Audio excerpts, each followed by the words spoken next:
गरीब मैकेनिक बना करोड़पति। प्रमोद एक गरीब मैकेनिक जिसका रामपुर नाम के गांव में एक छोटा सा गराज था। प्रमोद के पास कभी काम रहता तो कभी नहीं, और अगर कोई गाड़ी रिपेयर के लिए आती तो भी उसे कम ही पैसे मिलते थे। प्रमोद सारा दिन गराज में खाली बैठा रहता था। एक दिन सवेरे सवेरे प्रमोद गराज जा रहा था। तब प्रमोद अपनी बीवी से कहता है, अरे गीता, मेरा लंच बॉक्स देना, मैं गराज जा रहा हूँ। हे, बड़े आए गराज जाने वाले। मैंने खाना नहीं बनाया अभी तक। वैसे भी खाली पीली ही तो बैठते रहते हो गराज में, तो फिर किस बात की भूख? चले जाओ ऐसे ही। गीता रोज प्रमोद को भला बुरा कहती रहती थी, उसे घर के काम भी कराने लगाती थी। ऐसे रोज का था। प्रमोद को गीता ताने मारते हुए थकती नहीं थी। एक बार प्रमोद थक हारा घर आता है, तब गीता कहती है, अरे सुनो, पैसे चाहिए, घर का राशन खत्म हो गया है। वो जरा बनिए से उधार ले लो ना। अरे उस बनिए ने साफ साफ मना किया है राशन देने के लिए। बोला है कि पहली उधारी दे दो, तब जाके राशन मिलेगा। प्रमोद के पास तो कुछ भी पैसे नहीं रहते, इसलिए वो उदास होकर सोचता रहता है। तब गीता फिर से अपना मुंह चलाने लगती है। हाय रे मेरी किस्मत, मेरी ही मत मारी गई थी जो इस फटीचा से शादी की। बड़े बड़े घर के रिश्ते आए थे, पर मैं ही इसकी सूरत में आ गई। अरे ये क्या, तुम पुरानी बातें लेकर बैठी हो? जब देखो तब मुंह का पट्टा चालू करती हो। काम तो करता हूँ ना मैं, पर क्या करूँ, पैसे जैसे चाहिए वैसे नहीं मिल रहे। अरे पैसे कैसे मिलेंगे? हाँ, अपनी किडनी बेचो और लाओ पैसे, तभी तो घर में राशन आएगा। वैसे भी गराज में ही बैठना है, एक किडनी से तुम मर तो नहीं जाओगे ना। गीता की ये बात सुनकर प्रमोद की आंखों में पानी आ जाता है। प्रमोद निराश होकर घर से बाहर चला जाता है। बेचारा प्रमोद अपनी किस्मत पर रोता रहता है। मेरी तो कोई इज्जत ही नहीं है अपनी बीवी की नजरों में। ऐसे लगता है कि कहीं जाकर मर ही जाऊं। उस रात प्रमोद बाहर ही रहता है। दूसरा दिन सीधा वो गराज चला जाता है। प्रमोद अपने गराज में उदास बैठा रहता है कि तभी वहाँ एक आदमी कार से आता है और वो कहता है, अरे भाई सुनो, ये कार 2 दिनों के लिए अपने पास रखो, कुछ रिपेयर का काम हो तो कर लो, अच्छे से इसकी सर्विसिंग भी करा दो। 2 दिन में मैं वापस आऊंगा इसे लेने, इसका किराया भी दे दूंगा। हाँ ठीक है भाई साहब, कार को मैं एकदम चकाचक कर दूंगा। वो आदमी वहां से हड़बड़ाहट में चला जाता है। प्रमोद को कुछ अजीब लगता है, पर काम के पैसे मिलेंगे ये सोचकर वो खुश भी होता है। दरअसल वो आदमी एक चोर रहता है। उस आदमी ने एक बैंक में चोरी की थी और पुलिस से बचने के लिए अपनी कार की सीट के अंदर सारा पैसा छुपाकर गैरेज में ले आता है।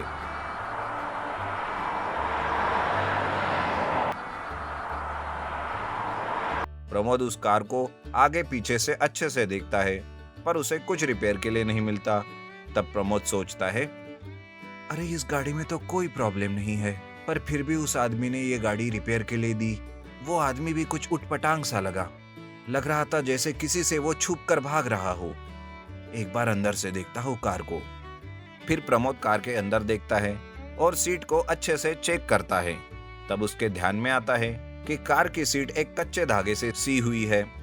प्रमोद उस सीट के कच्चे धागे को निकालता है तो प्रमोद की आंखें खुली की खुली रह जाती हैं। अरे बाप रे, इतना सारा पैसा!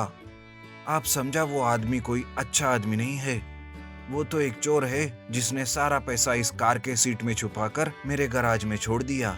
प्रमोद सीट के अंदर से सारा पैसा निकाल लेता है और वैसे ही उसे वापस सी देता है। इतना सारा पैसा देखकर प्रमोद सोचता है, इतने पैसे को देखकर तो शायद गीता खुशी हो जाएगी। कल तो बड़ी ही चींची कर रही थी। इन पैसों से हमेशा के लिए उसकी चींची बंद कर दूंगा और मेरी जान छुड़ाऊंगा।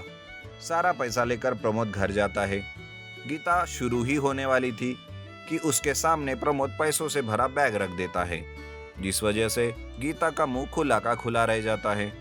वो कुछ भी नहीं कह पाती और बेहोश हो जाती है। प्रमोद उसे होश में लाता है। तब गीता कहती है, अरे इतने सारे पैसे, मैं क्या कोई सपना देख रही हूँ? पर आपने इतना सारा पैसा कहाँ से लेके आए? प्रमोद गीता को सारी बात बताता है।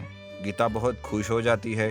तब प्रमोद कहता है, अब हम इस गांव में नहीं रहेंगे, शहर जाकर नया घर खरीदेंगे और वहीं पर मैं अपना कार का शोरूम खोलूंगा। अब हमारे अच्छे दिन जरूर आएंगे, तुम्हारी सारी ख्वाहिशें भी पूरी होंगी। पर वो चोर उसने कुछ किया तो? अरे वो कुछ नहीं कर पाएगा, बस एक बार उसे उसकी कार वापस दे दूं, तुम बस तैयार रहना। 2 दिन के बाद हम ये गांव छोड़कर शहर चले जाएंगे। प्रमोद कार की अच्छे से सर्विसिंग करता है। 2 दिन के बाद वो चोर वापस अपनी कार लेने के लिए गांव में आता है। कार को देखकर वो चोर कहता है, अरे वाह, बहुत अच्छा काम किया है, बिल्कुल नई दिख रही है कार, ये लो तुम्हारा पैसा। चोर प्रमोद को पैसे देकर वहां से चला जाता है। तब प्रमोद हंसकर कहता है, हाँ हाँ बच्चू, पर तुम्हारा तो पैसा उड़नछू हो गया। प्रमोद सारा पैसा लेकर गीता के साथ शहर चला जाता है। उधर चोर को जब ये बात पता चलती है तब वो अपना सर पकड़ लेता है। शहर में प्रमोद गरीब से एक करोड़पति बन जाता है और खुशी खुशी अपनी जिंदगी बिताने लगता है। इस तरह गांव का एक गरीब मैकेनिक एक चोर की वजह से करोड़पति आदमी बन जाता है। अंडरग्राउंड कार चोर। बलरामपुर नाम का एक गांव था। उस गांव में मोहनलाल का पुराने कार का शोरूम था। उसी शोरूम के अंडरग्राउंड में एक और शोरूम था जहां पर मोहनलाल चोरी की कारें रखता था। मोहनलाल के लिए सल्लू नाम का एक कार चोर काम करता था। एक दिन सल्लू को मोहनलाल बुलाता है और कहता है, अरे क्या रे सल्लू, बड़े दिनों बाद इधर की हेडलाइट जलाई है तूने, कहाँ थे इतने दिनों तक? बस अभी अभी जेल से छूटा हूँ, सोचा आपसे मिलता चलूं। ठीक है, एक काम कर, दिवाली का त्योहार आ रहा है, कुछ कारों का तो इंतजाम कर। अरे क्या सेठ, एक कार क्या 10 दूंगा, लेकिन अपना कमीशन थोड़ा ठीक से देखो इस बार। हाँ, पक्का दूंगा, तू पहले कारों का तो इंतजाम कर। सल्लू ठीक है बोलकर वहां से चला जाता है और कार की तलाश करते हुए एक मॉल की पार्किंग में जाता है। वहां पर बहुत सारी कार पार्क करी हुई होती है। वो हर कार का दरवाजा खोलने की कोशिश करता है। तभी एक साउथ इंडियन आदमी उसके पास आता है और कहता है, अय्यो सर, क्या हुआ जी? सल्लू थोड़ा डर जाता है और कहता है, कुछ नहीं। अय्यो, जब कुछ नहीं हुआ तो यहाँ क्या कार के टायर गिन रहे हो जी? अरे नहीं सर, वो क्या है, मेरी कार लॉक हो गई है और मेरे पास चाबी नहीं है। अय्योड़ा, ओके जी, यू वांट टू हेल्प? तुम एक काम करो, मेरी कार की चाबी से ट्राई करो जी। सल्लू उस आदमी के कार की चाबी से उस कार का डोर ओपन करता है और कहता है, अरे thank you sir, thank you very much. चलो अब मैं चलता हूँ। अय्यो, तुम किधर जाता जी? मैं तो गांधीनगर जा रहा हूँ। अरे तो फिर मुझे भी रास्ते में छोड़ दो जी, मेरे को उधर छोटा सा काम है। अरे लेकिन आपके पास तो आपकी कार है ना, उससे आप क्यों नहीं जाते? अय्यो, वो कार मेरा फ्रेंड का है जी, मेरा नहीं। अब तुम ही मुझे लिफ्ट दे दो। ऐसा कहकर सल्लू उस आदमी को अपनी कार में बिठाता है। थोड़ी दूर जाने के बाद वो आदमी कार को रोकता है और कहता है, अय्यो जरा रोको जी, आ गया, ये मेरा ठिकाना आ गया जी। अच्छा, तो तुम यही उतर रहे हो? जी हाँ, मैं यही उतरूंगा और मेरे साथ तुम भी उतरोगे जी। अरे कमाल है, मैं क्यों यहाँ उतरूंगा भाई? बताता हूँ, जरा नीचे तो उतरो। और वो देखो, पुलिस स्टेशन है सामने। अरे मुझे यहाँ क्यों लेकर आए भाई? अरे जब तुम मेरा कार चुराओगे तो मैं क्या तुम्हें पार्टी दूंगा? चलो अब पुलिस स्टेशन के अंदर चलो। जैसे ही वो आदमी पुलिस स्टेशन के अंदर चला जाता है, इंस्पेक्टर उसे देखकर कहता है, अरे क्या रे सल्लू, फिर से आ गया, वो भी इतनी जल्दी? चल बता, अब किसके लिए काम करता है तू?